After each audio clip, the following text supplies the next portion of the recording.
I think there's this weird idea that like we have to like, oh, I have to get through this. I have to read this. Yeah.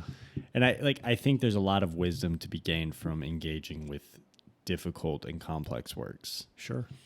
But at the end of the day,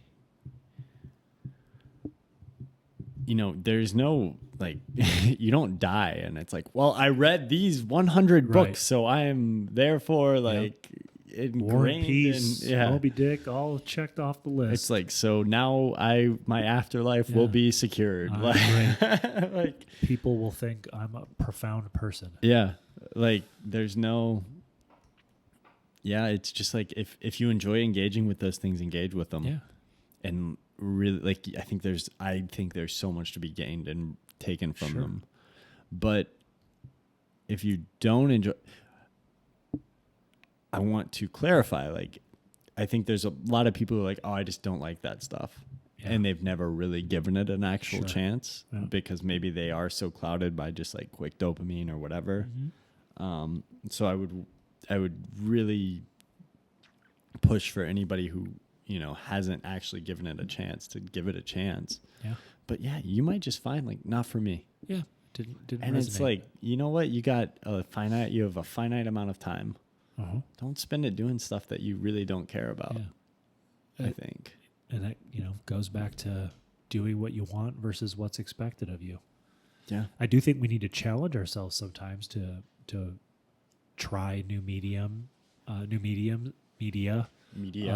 mediums of expression, or eras of a media that we like. You like film? Somebody might say, I don't watch black and white movies. Yeah. Well, just try it. Personally would recommend anybody watch older films because I think it really gives you great context.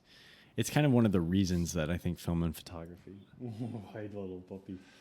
And that's why I keep talking about Repertory. If you struggle with maybe watching that stuff at home, or you think you might, go to the movies and see it because you ain't going anywhere else unless you walk out. Which I mean, there's like 2 movies I've walked out of my whole life, but there's something special about. And I tell you this all the time, like how lucky are we that we have 2 theaters that show old movies. Yeah. I saw Barry Lyndon this year and Citizen Kane. Yeah. Like it's incredible. And I love it. I mean, and I don't think I would have had as deep and rich of an experience with both those films had I watched them at home. Yeah. I just don't. Yeah. Now, you know, newer movies, like if I watched Alien Romulus at home versus in the theater, I think I probably would have had a comparable experience. Yeah. Would the sound have been as good? Would the immersiveness have been as good, et cetera? I think my takeaway of the movie would have been roughly the same. Yeah. And I would not have had any difficulty being present with it. And it's a fault of mine that I may struggle with being present with a movie that's older. I think that's...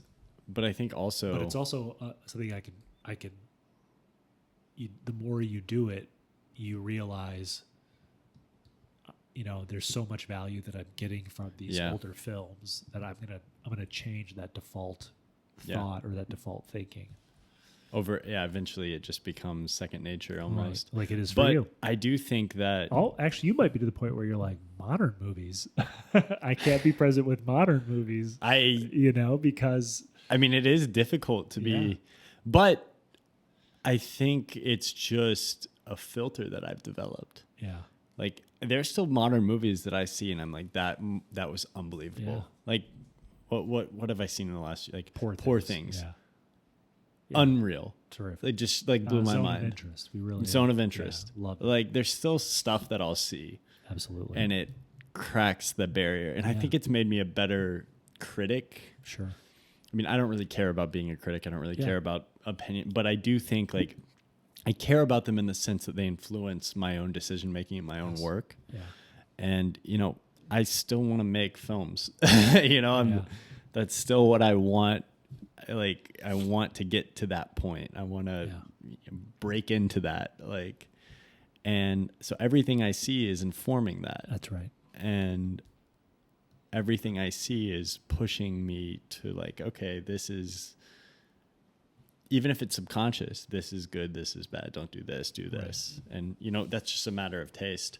But no, I think maybe even you're subconsciously giving those older films the level of respect by being like, I have to be in the theater to engage with this. Because maybe it is just modern cinema, especially like the blockbuster film, is highly effective at tapping into quick release dopamine. Right.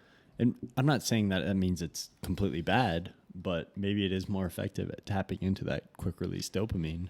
Well, they do that too by, and I'm susceptible to it. I love a good comic book movie. I was psyched to see Alien Romulus. You see the marketing, they drop the trailer, all that stuff. Like, there isn't. I've heard the new Gladiator 2 is going to be like stellar. Yeah, I will probably go see it. Yeah. So you have all that, for lack of a better word, hype surrounding this stuff that puts you in a state of presence with it, because it's all been built up to get you in that theater. And to get you in that seat, whereas Barry Lyndon, it's like, to me, it's almost like, well, they shot it all with natural light. They shot it. It's 3 hours. There's an intermission. Like, there's all these things that tend to be the takeaways for the majority of people. And it's not that it's good or bad, but it's a really long movie. It's a polarizing movie of Kubrick's maybe, or these things. So it's not like there's hype and everybody's amped to go see it. There's all this momentum and positive energy toward it. There's like some negative and some positive. It took me a lot of viewings to really access The Shining on a deep level. Yeah. And now it's probably one of my top 5, top 7 favorite films of all time.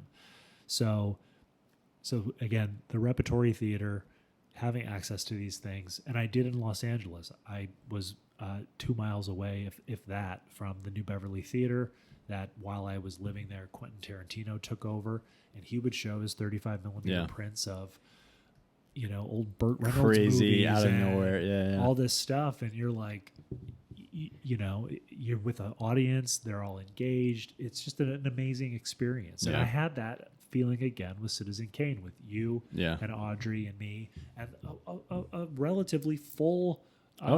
Full auditorium, full theater, seeing a 35 millimeter print, scratched up 30, a little rough. But for sure. That was part of the beauty of it as well. So, God, it was just like, it felt like it could have been made. Oh yeah. Like, I know that people say this, and obviously I don't mean this on every level, but it felt like it could have been made yesterday. I felt that throughout the entire thing. I felt like this movie could have been made yesterday. It just looks like they used old shit to make it. Yeah. Like they just had a bunch of old tools. I've come around on like Orson Welles and just how he works. That's why I picked up that War of the Worlds record. Yeah. I've always known. I'm so pumped. I want to listen to that on your vinyl. Because I've listened to the broadcast on like YouTube or whatever, but I mean I've been just watching more of his films, and there's like a pace to him and a style to him that is a little bit jarring, and it feels a little amateur. But he's also trying something. Well, and like it's one of those things where like the first time I saw it, I was like, not for me. Yeah. But then the more I've like forced myself to, and it's just taken time. It's just taken a lot of time to continuously. I just referenced The Shining. It's the same thing for me. Like you guys all. It had been a golden afternoon, and I remember having the familiar conviction that life was beginning over again with the sunlight. So